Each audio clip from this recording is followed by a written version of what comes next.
अस्सलाम वालेकुम वरहमतुल्लाहि वबरकातुहू। दोस्तों, आउं आहियां अली हसन अब्बासी। किताब आहे तनवीर अब्बासी, कुझु ॾेई वेंदासीं। ख़ाका, इंटरव्यू, मज़मून, इबियास, सफ़रनामू ऐं शाइरी। मुरतब यूसुफ सिंधी। छपाईंदड़ सिंधी अदबी बोर्ड, जामशोरो सिंध। छापो पहिरियों साल 2012 ईस्वी। तनवीर अब्बासी, शख्सियत ऐं फ़न। अखिड़ियूं मेघ मल्हार, ग़ुलाम रब्बानी आगरो, किस्त चौथी। सिंध जो सैर सफ़र। वन यूनिट वारे ई ज़माने में ख़बर नाहे त कंहिं चयो त असां राति ॾींहं सिंध सिंध पिया कयूं, पर सिंध घुमी ॾिसूं त सही। ईअं सिंध घुमण जो प्रोग्राम ठहियो। सिविल कोर्टुनि खे ऊन्हारे में वेकेशन मिलंदी हुई। अयाज़ ऐं भट्टी वकालत कंदा हुआ। से वेकेशन में सखर मां ईंदा हुआ। तनवीर ख़ैरपुर मां, हैदराबाद मां जोयो साहब ऐं मां जमाल अबड़ो जिते बि हूंदो हो उते असां सां ॼण त गॾु हूंदो हो। असां ॼण त हिकु कुटुंब जा भाती हूंदा हुआसीं। हिकु नओं साथी बि पाण मुरादो अची असां सां शरीक थियो, अरबाब नूर मोहम्मद पली जो। असांखे जातीअ जे पासे घुमाइण वठी वियो। रस्ते ते मूमल जे पीउ राजा नद कोट जा आसार ॾिठासीं। वापसीअ ते ठटे वटां दरिया टपी किंजर जे कंधीअ ते अची मंज़िल अंदाज़ थियासीं। उते हिकु आलीशान रेस्ट हाउस में राति रहियासीं। उहा राति उमिरि भर यादि रहंदी। अरबाब नूर मोहम्मद हिकु ॻाइणो हथु करे आयो, जंहिं काफ़ियूं ॿुधायूं। हिकिड़ीअ जा ॿ टे ॿोल कॾहिं कोन विसरंदा। लॾे विया छॾे विया किंजर जा किनारा, पखीअड़ा वीचारा पखीअड़ा वीचारा। ख़बर नाहे त केॾीअ महिल उथियासीं ऐं केॾीअ महिल सुतासीं। असुर महिल मुंहिंजी अखि खोली, थधी हवा पे लॻी किंजर जे छोलियुनि जो सटु को हो। ॾिठुमि त अयाज़ उहो ई आराम कुर्सीअ ते वेठो हो, सुतो ई कोन हो। सुबुह सां पंहिंजो नऊं ठाहियल शेर ॿुधायई। न तड़ते तमाची न गंदरीअ गुज़ारा, असारा असारा किंजर जा किनारा। ॿिए सफ़र जो बंदोबस्तु जमाल अबड़े कयो। उहे हंध ॾेखारण वठी हलियो जिते सिंधू दरिया ऐं समुंड पाण में मिलनि था।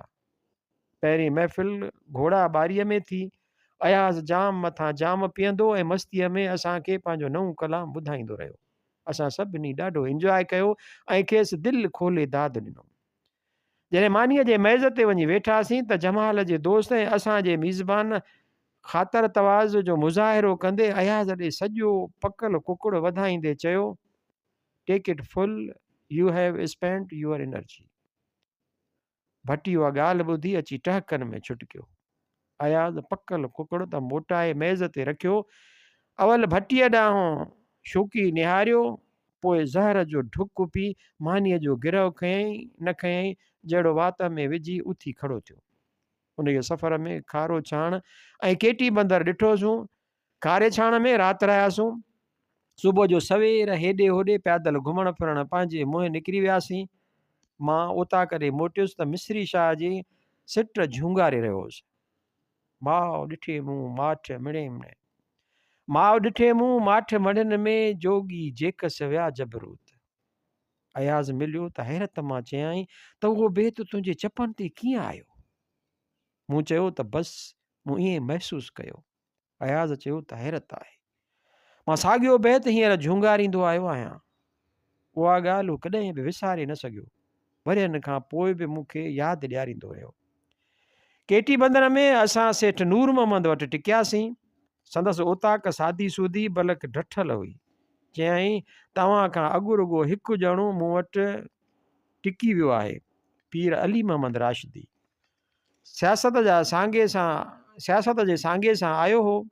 ग़ालिबन डॉक्टर बलोच साहब जो नालो बि खयाईं त लोक अदब जे तलाश में आयो हो। केटी बंदर में सिंध जे बीच ॾाढी सुहिणी आहे। शाम जी महिल हुई। ओलह तरफ़ सॼो आसमान शफ़क़ जे ककरनि सां ढकियल हो। सिजु लहण वारो हो ऐं सोनीअ थालीअ वांगुरु समुंड जे छोलियुनि खे छुई रहियो। तनवीर मां चङी देरि ताईं उहो अजब मंज़र ॾिसंदा रहियासीं। अदम ऐं वजूद जो संगम। टे दफ़े तनवीर असांखे दादू ज़िलो घुमाइण वठी हलियो। अदा अब्दुल नबी संदसि वॾो भाउ हुते इंजीनियर हो। असांजे सैर सफ़र जो सॼो बंदोबस्तु परफेक्ट रखियईं। उन सफ़र में असां पहिरियों नज़ारो बूबकनि वटि ॾिठो। बूबकनि में भंग पोखींदा आहिनि। रस्ते जे पासे सां बेशुमार तोता वणनि जे हेठां किरिया पिया हुआ। भायोसूं त मोल आहिनि, चयऊं त न, नशे में आहिनि। जाॻंदा त उॾामी वणनि ते वञी वेहंदा, बुख लॻंदनि त हेठि लही ईंदा ऐं भंग चुगंदा, पोइ वरी वणनि ते वञी वेहंदा। नशो जो चढ़ंदुनि त ॿटको ॾेई अची पट ते किरंदा। कलाकनि जा कलाक ईअं ई पिया हूंदा जीअं हींअर ॾिसो था। उहो ॿुधी मूं सिंध जे तारीख़ ते निगाह विधी। ॾिठमि त मुंहिंजी मिठीअ सिंध जा मिठा माण्हू सदियुनि खां वठी बूबकनि जे तोतनि वांगुरु भंग जे नशे में ॿुटिया पिया आहिनि। के मीरनि जे उताकुनि ते ॾंडनि कूंडनि जे घारड़ घोट में मस्तु आहिनि त के पीरनि जे पेरनि में पिया लताड़जनि, के वरी भोतारनि जे चंबनि में चौखंभा क़ाबू आहिनि। उन ई सफ़र में असां नेंग वियासीं।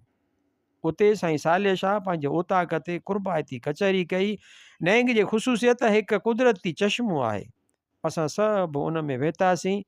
इल्ताफ़ नेंग जे चश्मे में वेंजंदे तनवीर जी तस्वीर कढी। नेंग जे बाग़ात वणकार सूम ऐं सावक उन ई चश्मे जे करे ई आहे।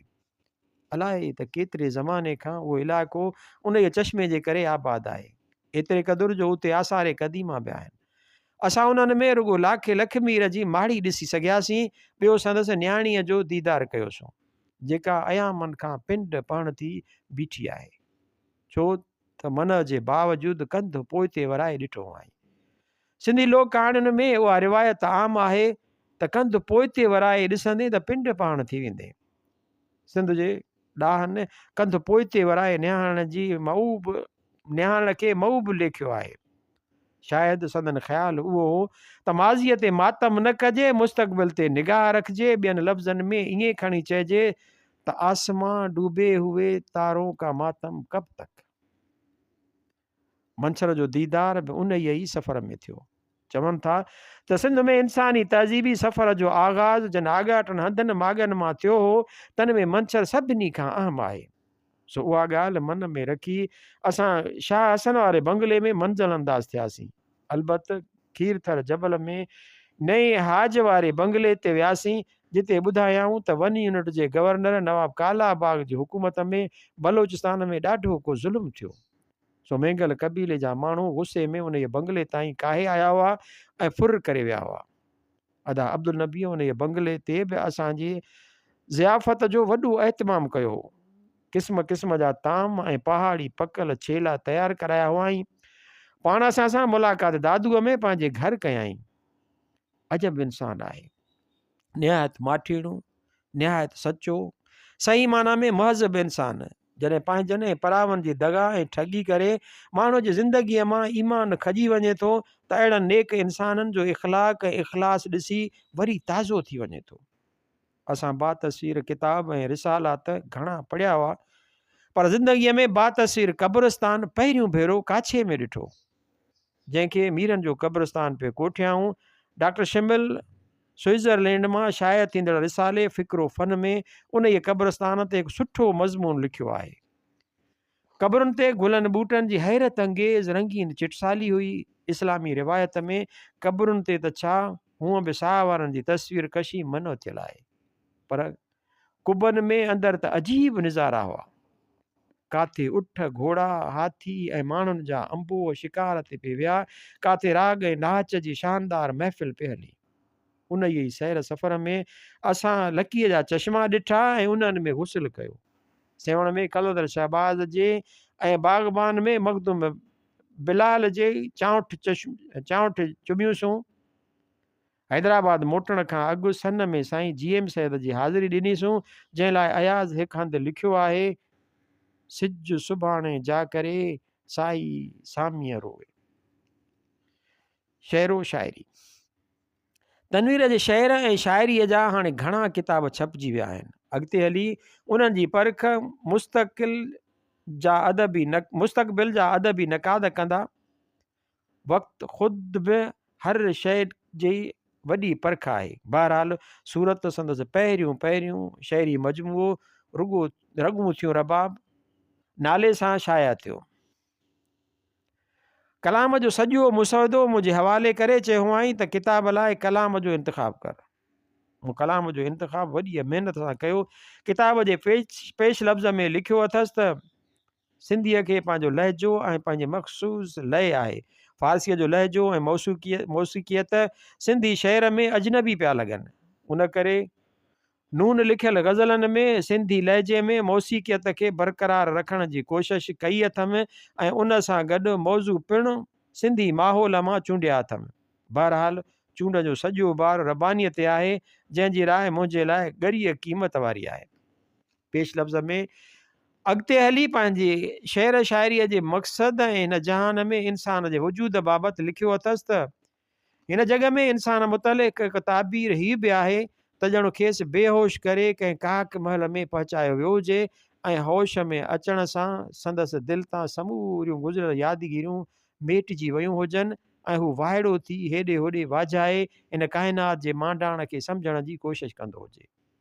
वाक़िअनि तजुर्बनि ऐं मुशाहिदनि जॾहिं इंसान जे ज़हन ते के अणमिटिजंदड़ अक्स विधा तॾहिं हिन चाहियो त उहे अक्स हू ॿियनि जे ज़हननि में पलटाए ऐं ईअं शाइरी वजूद में आई। शाइरीअ जो हिकु तसवुरु त उहो ई आहे जेको तनवीर बयानु कयो आहे, पर शाइरी वजूद में कीअं आई उन लाइ ॿिया बि घणा नज़रिया आहिनि। ख़ुदि ॿोलीअ जे माहिरनि जो चवणु आहे त शुरू में लफ़्ज़ ॻाया वेंदा हुआ, नसर पोइ उसिरियो। उहा ॻाल्हि सम्झणु सवली आहे, छो त शेर शाइरीअ जो बुनियादी वास्तो गुनाहियत सां आहे। अलबत तनवीर पेश लफ़्ज़ में जेको ॿियो सुवालु खयों आहे, यानी ही जहान ऐं उन में इंसान जो मुक़ाम, सो उन्हू मोमूं गुझारत आहे। मज़हब उन जो ताबीर ॾिनो आहे, पर को बि मुफ़किर ऐं साइंसदान उहो राज़ सले कोन सघियो आहे, न वरी केरु सले सघंदो, छो त जे ईअं थियो त पोइ हिन जहान जो तिल्सम ऐं मंझि ज़िंदगीअ जी कशिश ख़तमु थी वेंदी। राज़ जेसीं राज़ आहे तेसीं उन में हिकमत आहे। मुमकिन आहे त मुंहिंजी सोच सही न हुजे, पर वॾा साइंसदान बि साॻी ॻाल्हि कनि था। असां जंहिंखे मादो कोठियूं था, अंग्रेज़ीअ में उनखे मैटर कोठींदा आहिनि। मादे जी साइंस खे तबैयात फिज़िक्स कोठींदा आहिनि। 20वीं सदीअ जे आगाज़ में तबैयात फिज़िक्स जो हिकु तमामु वॾो माहिर मैक्स प्लैंक हो, जंहिंजी अल्बर्ट आइंस्टाइन बि ॾाढी तारीफ़ कई आहे।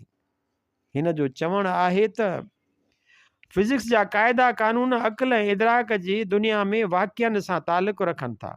उन करे केतिरा ई फ़िलसूफ़ ऐं साइंसदान उहो अक़ीदो रखनि था त फिज़िक्स बुनियादी तरह इंसान जे अक़ुल ऐं इदराक जी दुनिया जी ॼाण यानी साइंस आहे। अक़ुल असांखे ॿुधाए थो त फ़र्द ऐं सॼी इंसान ज़ात ऐं जेका दुनिया असां पसूं था, उन्हनि मिड़नी जी कुदरत जी बेपनाह वुसअतुनि में हैसियत फ़क़ति वारीअ जे हिकु दाणे जेतिरी आहे। कुदरत जा कानून इंसान जे अक़ुल खां बेनियाज़ आहिनि। उहे तॾहिं बि असर पज़ीर हुआ जॾहिं हिन धरतीअ ते ज़िंदगीअ जो नालो निशान कोन हो। हिन क़िस्म जी सोच ऐं ॻणप असांखे मजबूर करे थी त असां हिकु हक़ीक़ी जहान जो तसवुरु करियूं जेको अक़ल ऐं इदराक जी दुनिया खां ॿाहिरि आहे, जंहिंजो अहसासु असांखे उन सिद्धीअ तरह अक़ुल ऐं इदराक जी दुनिया जे ज़रिए वसीले थी सघे थो। असांजी तहक़ीक़ जो मक़सदु ॿिटो आहे, हिकु त अक़ल ऐं इदराक जी दुनिया जी तस्ख़ीर करणु ऐं ॿियो त हक़ीक़ी जहान खे पूरी रीति सम्झणु। उसूली तरह उहे ॿई मक़सद हासिलु करणु अणथियणी ॻाल्हि आहे, पर उन करे दिलि शिकस्ता थियणु न घुरिजे। दर हक़ीक़त उन इहा ॻाल्हि में त हीउ मक़सदु हासिलु करण जी जिदोजहद खुटंदी ई कान ऐं कामयाबी बि कान थींदी। इंसान जे रूह लाइ उहा राहत आहे त हू इल्म जी तलाश में आहे। इंसान उन ई तरीक़े सां पंहिंजूं बि सभ खां मुक़दस तमन्नाऊं ऐं जज़्बा महफ़ूज़ ऐं ताज़ा रखी सघे थो। उत्साह ऐं एहतराम। इंग्लिश में पूरो पैराग्राफ ॾिनल आहे, मां सिर्फ़ु सिंधी तर्जुमो पढ़ियो आहे उनजो। मज़हब हिकु त हिन जहान जे मोमे जो ताबीर ॾिनो आहे, ॿियो त इंसान खे हिन जहान में रहण लाइ इख़लाक़ जी तालीम ॾिनी आहे, छो त को बि इंसानी मुआशिरो इख़लाक़ खां सवाइ हली कोन सघंदो। लेकिन मुख़्तलिफ़ मज़हबी पेशवाउनि हिन जहान ऐं इंसान जी पैदाइश जा ताबीर मुख़्तलिफ़ ॿुधाया आहिनि। मसलन असां मुस्लमान पंहिंजे मज़हबी अक़ीदे मूजिबि हिन जहान ऐं इंसान जे पैदाइश जो हिकु ख़ासि तसवुरु रखूं था। हुज़ूर सल्लल्लाहु अलैहि वसल्लम जन ते कलमूं पढ़ूं था ऐं ता हयात पढ़ंदा रहंदासूं। लेकिन ॿुध मज़हब जा पोइ लॻ पंहिंजे अक़ीदे मूजिबि हिन जहान ऐं इंसान जो असां खां जुदा तसवुरु रखनि था। उहे बि हिन दुनिया में किरोड़े आहिनि। सॼो सैलून, चीन, जापान, फिलिपाइंस ऐं ॾूर ओभर वारा ॿिया केतिरा ई मुल्क ॿुध मज़हब जा पोइ लॻा आहिनि। साइंस त वरी हिन जहान ऐं इंसान जी पैदाइश जो माॻई जुदा तसवुरु पेश करे थी। मिसाल जी ॻाल्हि, यहूदियुनि, ईसाइनि ऐं मुस्लमाननि जी आम मज़हबी रिवायतुनि मूजिबि सभु इंसान हज़रत आदम अलैहिस्सलाम ऐं ॾाॾी हवा जो औलाद आहिनि। सो केतिरा ई मोतबर मुहक़िक़ पंहिंजनि मज़हबी पेशाउनि जा शुजरा बयानु कंदे वञी हज़रत नूह अलैहिस्सलाम या माॻई हज़रत आदम अलैहिस्सलाम ताईं पहुचनि था। हाणे जेकॾहिं हिसाब ईअं कजे थो त मालूम थिए थो त ॾाॾो आदम अलैहिस्सलाम अॼु खां कुझु हज़ार वरे अॻु हिन ज़मीन ते रहंदो हो, पर साइंस साबित कयो आहे त इंसान त लखें वरे अॻु बि हिन धरतीअ ते मौजूदु हो। अमेरिका जे मशहूरु हफ़्तेवार रिसाले न्यूज़ वीक उन सिलसिले में हीअ ख़बर छपी आहे। इंग्लिश में बि छपियल आहे। हिन जो सिंधी तर्जुमो पढ़ां थो। जॉर्जिया जे किले में तहक़ीक़ी कमु कंदड़ इल्मुल इंसान जा माहिर ॾाढा ख़ुशनसीब हुआ। गुज़िरियल मई महीने जे सख़्तु बारिशुनि में ज़मीन जे मथाछिरे तां लुढ़ी वियल मिटीअ जे तहनि हेठां गप मां हिकु हॾो नमूदार थियो, जेको आसारे क़दीमा जे हिकु माहिर ॾिसी वरितो। मॼाण त उहो हॾो हिकु मर्द जी खोपड़ीअ जो हो, जेको पिंड पहाण थी वियो हो। जांच ते मालूम थियो त 17 लख साल पुराणो आहे ऐं इंसाननि जे उन ई नस्ल मां आहे जेके हिन खंड में सभ खां अवल पैदा थिया ऐं पोइ ॿियनि मुल्कनि ॾांहुं टिड़ी पखड़ी विया। असां वटि कनि सियासी, समाजी ऐं मुआशी सबबनि करे फ़िक्र ऐं फ़लसफ़ो उहो महराज माणे कोन सघियो जेको मग़रिब में उनखे नसीब थियो। नतीजो उहो निकितो त साइंसी सोच जो सलो फुटो ई कोन। सिंध में हिकिड़ो बि अफलातून, अरस्तू, स्पोनज़ोआ, वाल्टियर, कांट, शॉपनहावर, हर्बर्ट स्पेंसर ऐं नटशे पैदा कोन थियो। तनवीर हिन जग में इंसान जी मक़ाम बाबति अदबी अंदाज़ सां हिकु तमसील ऐं ताबीर बयानु कयो आहे।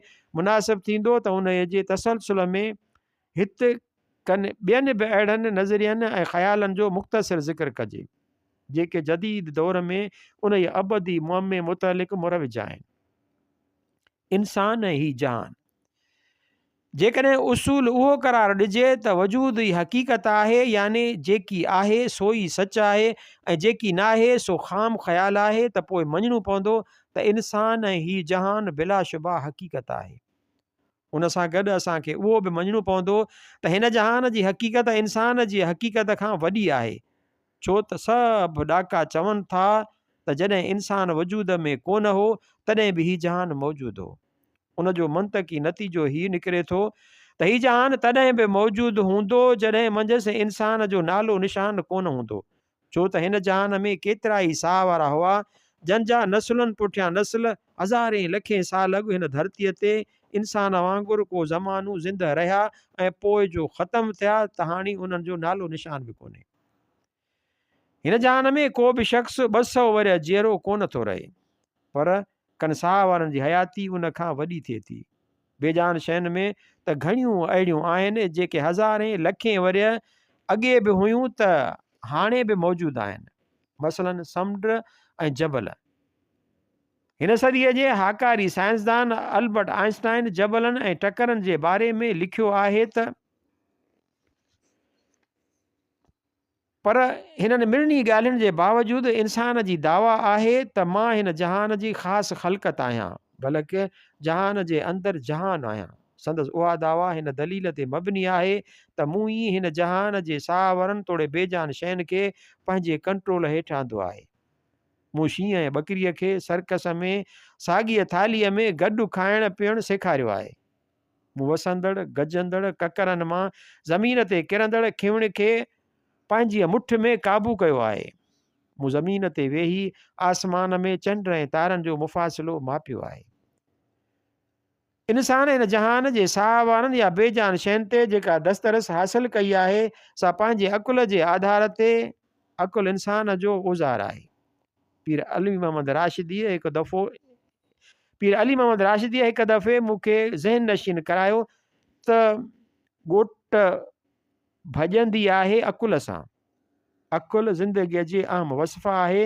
हूअं त हर साह वारे खे थोरो घणो अकुल थिए थो, पर इंसान जो मटु केर बि कोन्हे। बेजान शयुनि खे अकुल कोन थो थिए। पथर केॾो बि पितिकड़ो छो न हुजे, अकुल खां आरी आहे। या वरी पथरनि जो ढेर केॾो बि वॾो छो न हुजे, ख़ुदि हमाला जबल हुजे त बि मंझंदि अकुल कोन्हे। साॻीअ तरह मां कंहिं मींहं जो फुड़ो हिकिड़ो फुड़ो हुजे या माॻई को दरिया या सॼो समुंड छो न हुजे, पर उहो बि अकुल खां आरी आहे। हिन जहान में समूरा साह वारा ऐं समूरा समुंड ऐं जबल कुदरती कानून जे ताबे आहिनि, पर इंसान ई हिकु अहिड़ो साह वारो आहे जेको पंहिंजे अकुल सां कुदरती कानून खे सम्झी उन्हनि खे पंहिंजे फ़ाइदे लाइ कमु आणण जो उदम कंदो रहे थो। तहज़ीब ऐं तमदन नाला ई आहिनि इंसान जे अहिड़ियुनि कामयाब कोशिशुनि जा। संदसि दावा आहे त मन आनम के अज़े संगे आईना साज़म, मन आनम के अज़े ज़ुहरे नौशीना साज़म। कुदरती कानूननि जे कंट्रोल हासिल करण जी इंसानी कोशिश एतिरी क़दीम आहे जेतिरी ख़ुदि इंसान जी पैदाइश, पर उन ज़ोर रफ़्ते रफ़्ते ख़ासि करे पोयनि ज़माननि में वरितो आहे। दुनिया जी मशहूरु अमरीकी रिसाले टाइम में हिकु नामवर साइंसदान चिटनि लफ़्ज़नि में चयो आहे त The 20th century will be most remembered like the 17th for its earth-shaking advances in science and technology. William एसास्कोन, टाइम डिसंबर 31, 1999 ईस्वी। अॻूणनि ज़माननि में ॾाहा माण्हू इन जहान जा अजाइब ॾिसी राति ॾींहुं कुदरत जे जमाल ऐं जलाल जी सना ऐं साराह कंदा रहंदा हुआ। घणो वक़्तु ज्ञान ध्यान मराकिबे ऐं मुकाशिफ़े में गुज़ारींदा हुआ, ताहम उहे बि इंसान जी अज़मत जा इनकारी कोन हुआ। हिन जहान खे आलम अकबर कोठींदा हुआ, पर इंसान खे आलम असगर यानी जहान जे अंदरि हिकु जहान। उन्हनि मां हिकिड़नि ख़ुदि शनासी पाण सुञाण ऐं ख़ुदा शनासी ख़ालिक खे सुञाण जी तालीम ॾिनी। ॿियनि वरी कुदरती कानूननि ते सोचणु शुरू कयो ऐं उन्हनि जी ताक़त खे इंसान ज़ात जूं ज़रूरतूं पूरियूं करण लाइ नवां नवां उसूल यानी फार्मूला ईजाद कया। ईअं वॾा वॾा कम कयाऊं, मसलन बिजली ईजाद कयाऊं। नीम मुला पोइ उहे कहिड़े बि मज़हब जा हुजनि अहिड़ियुनि ॻाल्हियुनि खे मिड़ई पसंदि कोन कंदा हुआ। भाईंदा हुआ त ही नादान शख़्स कुदरत जे ॻुझ में हथ विझनि था। गैलीलियो नाले हिकु साइंसदान हो जंहिंखे ईसाई नीमुलन फाईअ ते पे चाढ़ियो, छो त संदसि चवणु हो त सिज धरतीअ जे चौधारी कोन थो फिरे। अलबत धरती सिज जे चौधारी फिरे थी। आख़िर खान माफ़ी वठी पंहिंजी जान छॾायई, पर हाणे सॼी दुनिया मञे थी त गैलीलियो सही हो, धरती सिज जे चौधारी फिरे थी। नीमुलो ज़ाहिर में काफ़र हुजे या मोमिन, अवल ऐं आख़िर नीम मुलो आहे। उहो ईअं ई आहे जीअं नीम तबीब हिंदू हुजे या मुस्लमान, ॻाल्हि मिड़ई साॻी आहे। हिकिड़ो जान लाइ ख़तरो आहे त ॿियो ईमान लाइ। दरअसल नीम मुलो या नीम तबीब हिकु क़िस्म जी ज़िनत जो नालो आहे जंहिंजूं निशानियूं आहिनि हठ धर्मी, होॾ ऐं पाण खे अकुले कुल सम्झणु। ॾाहा ऐं सही माना में पढ़ियल कढ़ियल माण्हू त अहिड़ियुनि कोशिशुनि खे साराईंदा आहिनि ऐं हर नई कामयाब फार्मूला खे अल्लाह जो हमद करार ॾींदा आहिनि। सो अंग्रेज़ीअ में हिकु चवणी आम थी वई आहे त every formula that express a law of nature is a hymn of praise to God. 20वीं सदीअ में जन ॾाहनि सभ खां अहम साइंसी फार्मूला ईजाद कया, तन में सरे फ़हरिस्त नालो आहे अल्बर्ट आइंस्टाइन। अमरीकी रिसाले टाइम 31 डिसंबर 1999 ईस्वीअ ते जेको ख़ासि नंबर शाया कयो आहे तंहिंमें त खेसि सॼी सदीअ जे सभ खां अहम शख़्सियत करार ॾिनो अथसि ऐं लिखियो अथसि त आइंस्टाइन जेकी ॻाल्हियूं कयूं आहिनि तन हिन जहान जो नक्शो फेराए छॾियो आहे, बल्कि ज़मान ऐं मकान जो तसवुर ई बदिलाए छॾियो आहे। टाइम लिखियो आहे त साइंसदाननि जो चवणु आहे त आइंस्टाइन जे नज़रियनि खे तोड़ ताईं पहुचाइण लाइ असांखे ॿिए आइंस्टाइन जी ज़रूरत आहे, लेकिन आइंस्टाइन हिकु अहिड़ी ॻाल्हि बि कई आहे जंहिं आम पढ़ियल माण्हूअ खे बि छिरकाए छॾियो आहे। चयो अथसि त इंसानु हिन जहान जो मर्कज़ी नुक़्तो कोन्हे। उनजो मतिलबु उहो थियो त इंसानु हक़ हक़ीक़त त छा मुर्गो आलम असगर बि कोन्हे। बेशक आइंस्टाइन जी राय सां मुतफ़िक़ थियणु ज़रूरी कोन्हे, मुमकिन आहे त उहा सही न हुजे, ताहम संदसि राय खे रद्द करणु एॾो आसान बि कोन्हे, छो त सभु साइंसदान कंहिं बि नतीजे ते पहुचण खां अॻु हक़ीक़त जो मौरूज़ी मुतालियो ऑब्जेक्टिव स्टडी कंदा आहिनि।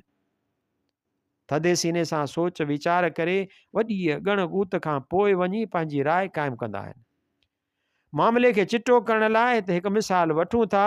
असांजे अखियुनि अॻियां रोज़ानो सुबुह शाम केतिरा ई मुसाफ़िर कराचीअ खां इस्लामाबाद हवाई जहाज़ रस्ते सफ़र कनि था।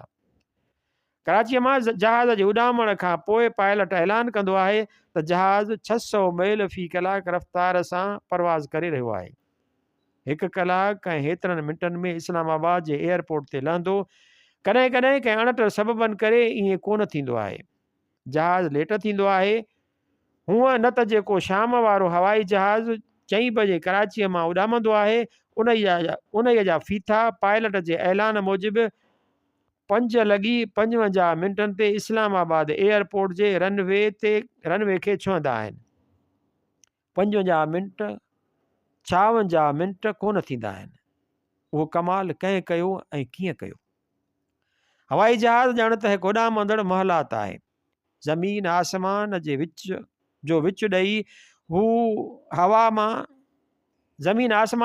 ॾेई हवा मां 600 मील रफ़्तार सां घुघाट कंदो 1000 मीलनि जो मुफ़ासिलो पूरो करे 1 मिंट जे फ़र्क़ु करण खां सवाइ पंहिंजी मंज़िल ते पहुचे थो। उॾामंदड़ महलात कंहिं ईजाद कयो, साइंसदाननि या ॿिए कंहिं? पर अलाए त केतिरनि तजुर्बनि ऐं बहस मुबाहिसे खां पोइ वञी हू हवाई जहाज़ ठाहिण जे फार्मूला ते मुतफ़िक़ थिया हूंदा। आइंस्टाइन त अहिड़ो साइंसदान हो जंहिंजी सॼी दुनिया जी साइंसदाननि ते बि धाक हुई। शख़्सी लिहाज़ खां अहिड़ो आला इंसान हो जंहिं ते मीर जा ई लफ़्ज़ हरफ बहरफ सही ऐं सादिक आहिनि। मत सहल हमें समझो पहरता है फल्क बरसों, मत सहल हमें समझो पहरता है फलक बरसों, तब खाक के पर्दे से इंसान निकलते हैं। हर मौजूदा मग़रबी दुनिया वेस्टर्न वर्ल्ड जो मञियल वॾो ॾाहो हो। विच ओभर वारा अक्सर मुस्लमान मुल्क तोड़े मशरिक़ी मुल्क चीन ऐं ईरान खां सवाइ अॼु उन्हनि मग़रबी ॾाहनि जे पुठियां हलनि था। मग़रबी ॾाहनि जी सोच जो सरचश्मो यूनानी फ़िक्र ग्रीक थाट्स आहे। क़दीम यूनानी मुफ़क्किर अयामनि खां वठी उन मसइले ते बहस कंदा रहंदा हुआ त इंसानु हिन जहान में केतिरे क़दुरु आज़ादु ऐं ख़ुदमुख़्तार आहे। इस्लामी तहज़ीब ऐं तमदन जे उरूज वारे ज़माने में जॾहिं यूनानी फ़िक्र ऐं फ़लसफ़े जा किताब अरबीअ में तर्जुमो थिया, तॾहिं दारुल ख़िलाफ़ा बगदाद में जबर ऐं क़दुरु मुस्लमान मुफ़क्किरनि जो ख़ासि मौज़ू हूंदो हो। आइंस्टाइन जो लाड़ो उन ई मकतबा फ़िक्र ॾांहुं थियो जेको जबर जो क़ाइल हो। हिन साफ़ लफ़्ज़नि में चयो आहे त human freedom in the philosophical sense, I am disbeliever, everybody acts not only under external compulsions but also in accordance with inner necessity. Albert Einstein, The World as I See It, Watts and Co, London. मां फ़लसफ़ियाना नुक़्ता निगाह खां हिन जहान में इंसान जे आज़ादीअ जो क़ाइल कोन आहियां। हर शख़्स जो अमल न रुगो ॿाहिरिन मजबूरियुनि जे ताबिअ आहे पर संदसि अंदरूनी घुर्जुनि पटांदड़ पिणु। आइंस्टाइन जर्मन मुफ़क्किर हो ऐं शोपेनहावर खां मुतासिर हो। शोपेनहावर ऐं स्पिनोज़ा जबर जे अक़ीदे जा क़ाइल हुआ। स्पोंज़ोआ त शापिनहावर खां बि आगाटो हो। संदसि रायो हो त it is world of determinism not of design, the story of philosophy by Will Durant. Einstein जी अज़मत ऐं बेनियाज़ीअ जो अंदाज़ो लॻाइण लाइ हिते हिकु नंढिड़ो मिसाल ॾियणो ई काफ़ी आहे। अमेरिका जे वाइट हाउस मां चांहि जी दावत मोकिलियाऊंसि, जवाब में चवाए मोकिलियाई त अहिड़नि अजायनि कमनि लाइ मूं वटि वक़्तु कोन्हे।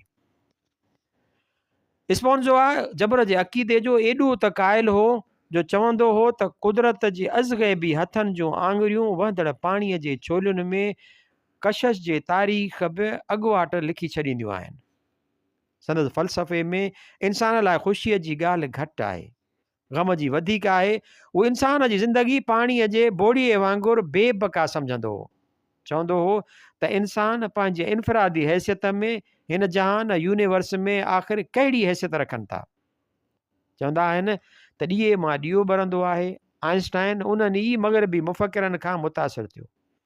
हिकु दफ़े हिन जहान में इंसान जी सूरत हाल बाबति पंहिंजी राय ॾींदे चयाईं, What an extraordinary situation is that of us mortal.